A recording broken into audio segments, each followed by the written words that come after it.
Hey up, it's Steve from the Old Yorkshire Geek, and the Xindi are back in Star Trek. And the latest episode of Star Trek Prodigy, which I've got to admit I'm really enjoying.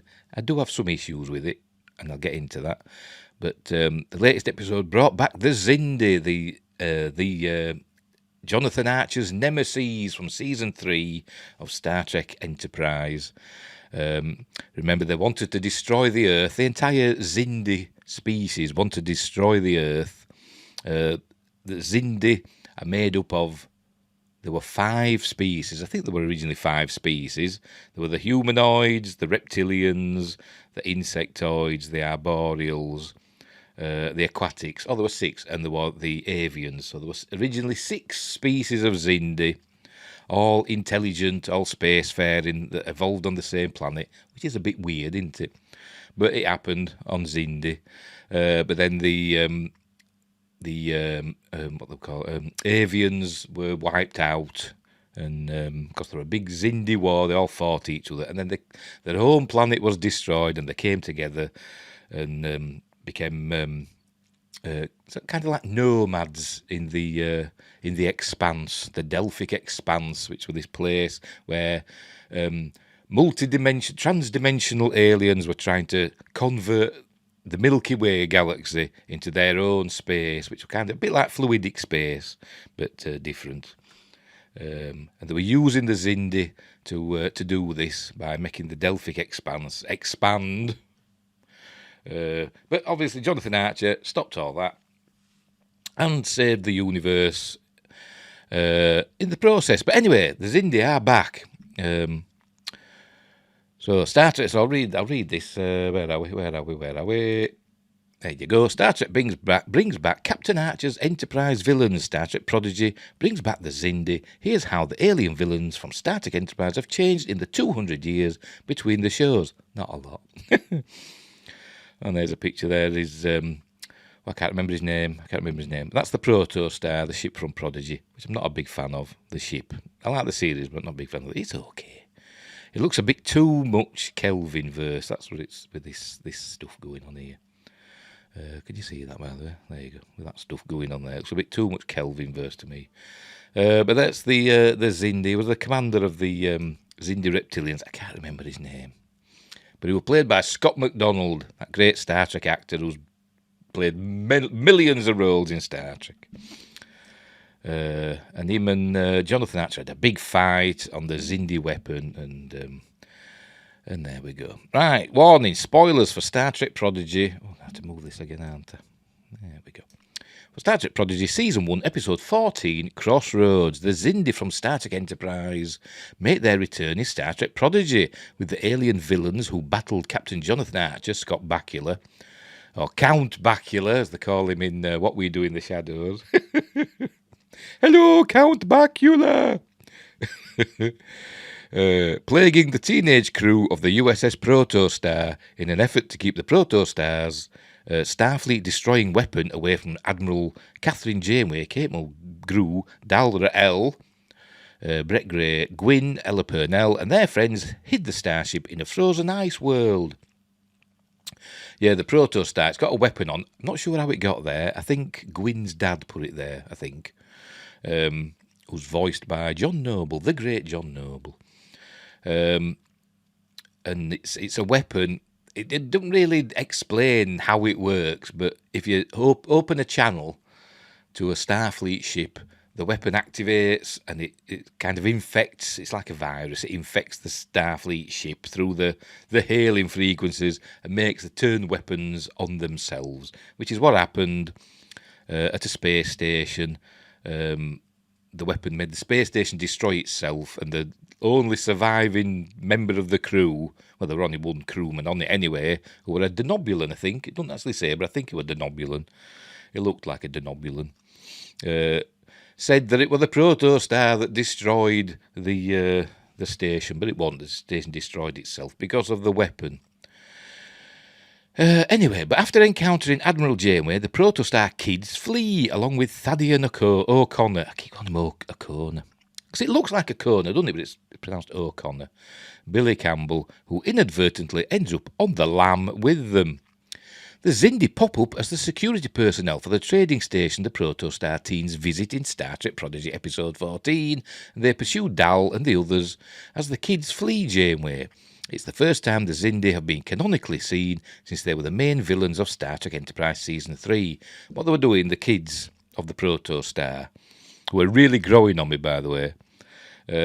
They want to be in Starfleet because they're on a Starfleet ship. They've found the Protostar and hologram Janeways and instructing them how to be Starfleet officers or Starfleet cadets. And they want to be in Starfleet, so they're looking for Starfleet officers. And that's how they ended up at the Starfleet relay station in the Delta Quadrant. It's not exactly clear where exactly this is happening. It's the Delta Quadrant, but I don't know where in the Delta Quadrant. But we see all sorts of Delta Quadrant races. We've seen there's Kazon, and Kazon are way over the other side of the Delta Quadrant in Voyager's time. But obviously, are we closer to the Federation now? Are we closer to the Alpha Quadrant part of the Delta Quadrant? I don't know. It doesn't make it clear. But we've seen all different sort of races from all over the Delta Quadrant in this particular area. But I don't know. It's quite confusing, to be honest. For me, anyway, me and my tiny brain, what were I going to say? Oh, yes, they were trying to find Starfleet to contact them so they could join, become Starfleet cadets. So they end up at this trading station, and they actually come across Janeway and members of her crew of the... she's on the Dauntless. It's another one I don't really understand. They've got the Dauntless on... in Prodigy, which is a quantum slipstream drive starship, which appeared at the end of season 4 of Voyager. But it wasn't a proper starship. It were basically a holographic starship. It were a made-up starship. This alien created it because he wanted to trick Voyager crew that they could get home quicker, but it would actually take them to the Borg and they would be assimilated because his entire species were assimilated by the Borg because of what Voyager did with species 8472, and helping the Borg defeat species 8472. So they went on to assimilate his entire species. So he wanted to trick Voyager, trick Janeway into getting on the USS Dauntless NX-01. But obviously they foiled him, but. Obviously, she's gone back, and they must have had all the scans and everything, and they've just built their own Dauntless and called it that, but they haven't called it the NX-01. It's got a proper register, but I can't remember what it is. But yeah, she's there with the Dauntless and her crew. There's a Trill and a Tellarite and some others, and so they're on the station, and they actually find that the kids, the Protostar kids, find these Starfleet officers, and. But then it's overheard the surviving crewman, the Denobulan. It's overheard him telling Janeway that it was the Protostar and the pirates that had commandeered it that destroyed the relay station. And that's not what happened. So they run away. That's why they run away from Janeway, because they think they're in trouble. So they run away, and they buried the Protostar on this planet, under this ice. They'd buried it. They're going to come back to it later. A bit like in the Voyager episode, Timeless, where the Voyager was buried under ice, but this time it was the Protostar. They just keep stealing things, don't they? But anyway. Where was I? Right, it's the first time the Xindi have been canonically seen since they were the main villains of Star Trek Enterprise Season 3. Have they not been in Lower Decks? I wouldn't know because I don't watch it because it's crap. There are 6 different types of Xindi who originate from the Delphic Expanse. I've just told you all this, but only the reptilians were seen in Prodigy. It's interesting to see the Xindi now working as security guards in the Delta Quadrant. Over 200 years have passed between Star Trek Enterprise and Star Trek Prodigy, but it's gratifying to see that the Xindi have survived.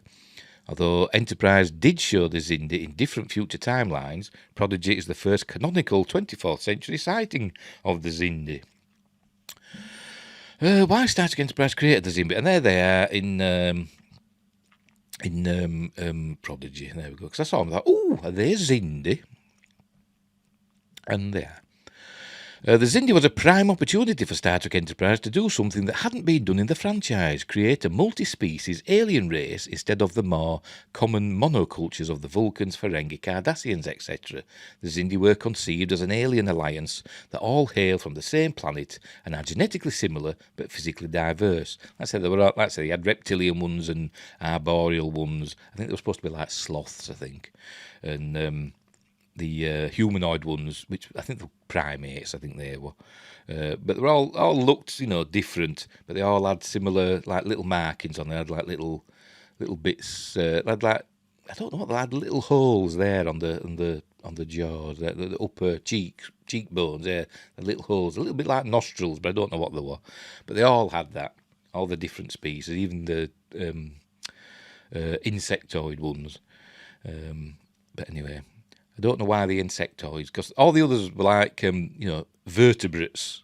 So you had like mammals and reptiles and birds, avians, and the aquatics, but obviously like whales. But then you had insectoids, not vertebrates, others. But anyway. But whatever. Right, where were we? The Xindi were conceived as an alien alliance that all hail from the... I've just seen that. There were 6 Xindi species created, but due to civil wars, only 5 survived to oppose Captain Archer's NX-01 Enterprise. The aquatics, arboreals, insectoids, primates, and reptilians. The avians were believed extinct by the 2150s, but we saw a skull, which was obviously a horse's skull, but stuck on like a bird-like skeleton. The Xindi attacked Earth to kick off Star Trek Enterprise Season 3, wiping out millions in a path of destruction from Florida to South America, Venezuela to be precise. This was Enterprise's version of 9/11, which would set Captain Archer on his crusade to exact revenge on the alien attackers. I really liked Season 3, it was good. I liked all of Enterprise, it's one of my favourites. Actually, it probably is my favourite Star Trek series. It's the one I go back to more often than the others. Anyway, and they played a major role that led to the coalition of worlds that eventually became the United Federation of Planets. In one future timeline, the Xindi even become Federation members by the 26th century, but it's good to see them back in Star Trek Prodigy's 24th century. Will Enterprise characters appear in Star Trek Prodigy? I don't see how. They'll all be dead, won't they, unless there's time travel involved. Anyway, Star Trek Prodigy Episode 14, Crossroads, was a low-key Star Trek Enterprise alien reunion of sorts. Along with the reptilian Xindi, the episode also featured the return of Lieutenant Barney Frex, Eric Bowser, the Denobulan, he's Denobulan, who crossed paths with the Protostar kids and fled when the Diviners' John Noble weapon activated and destroyed Federation Relay Station CR-721. And he was there all by himself. I mean, it reminded me of that Federation Relay Station in Star Trek Discovery, where they had that fella all by himself, even out of contact with the Federation for God knows how long he'd been there by himself. I bet it stunk. But this was similar to that. What's with the Federation leaving people by themselves? Don't seem very Starfleety, does it? Don't seem very safe. Anyway. With 2 popular alien species introduced by Enterprise, now established parts of Prodigy's universe, 2 popular aliens. Oh my denobulancy. It begs the question of whether the main characters from Enterprise will also appear someday. I doubt it. There seems to be a groundswell of momentum pointing to the long-awaited return of Star Trek Enterprise's characters in Star Trek Lower Decks. Oh, God. And Star Trek Prodigy. As an animated series, Star Trek Prodigy has various creative means at its disposal to bring back Captain Archer, to Paul, Jolene Blaylock, Trip Tucker, Connor Trinier, he died, and other members of the NX-01's crew. Even better, the characters don't have to age and can be voiced by the original actors, and there'd be massive fan interest to see and hear the NX-01 or Enterprise's heroes once again in Star Trek Prodigy. It's not going to happen. It's not going to happen. Not going to bring the main ones back. But they could bring minor, like I said, species back that we've seen before. We might see some of the others as well. As we've seen Kazon, that were in Voyager, and some other species as well. But it's got all mixed up now in the Delta Quadrant. During Voyager's voyage home, they tended to stay in their own parts of the Delta Quadrant, but now they seem to be all intermixing everywhere. I'm sure will we see what's Neelix? I forgot the name of his species. What's Neelix? I can't remember. My brain's gone. Will we see one of those, whatever Neelix was? I can't remember. Anyway, we might see one of him. Or maybe we'll see the other one, Neelix's girlfriend. I'm going to have to watch Voyager again now. I've forgotten. My brain fart. Could we see one of those anyway? They only live for 10 years, which is kind of weird. Right, so that's that. So there you go. The Xindi are back, but just in a supporting role. So we'll leave it there. So wherever you are in the universe, look after each other. And until next time, I'll see thee.